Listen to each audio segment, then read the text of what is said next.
আওয়ামী লীগের ঘাঁটি। এই ঘাঁটি নাকি একদিনে হয়েছে।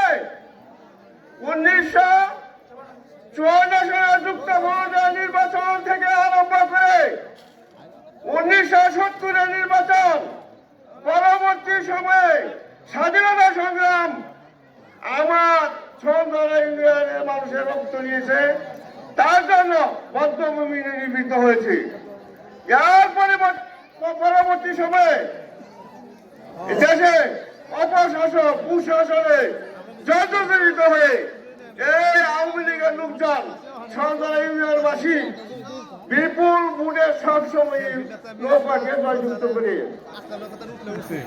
আজকে যারা আমাদের মুরব্বীরা এই দলকে সুসংগঠিত করছে এবং আওয়ামী লীগের দুর্গ আওয়ামী লীগের গাড়িতে যারা পরিণত করে গেছেন, আজকে আমরা আছি আমাদের সেই জিনিসটা, আমাদের সেই পাওনাটা আমাদের মুরব্বীরা যে দিয়ে গেছেন সেটাকে আমাদের ধরে রাখতে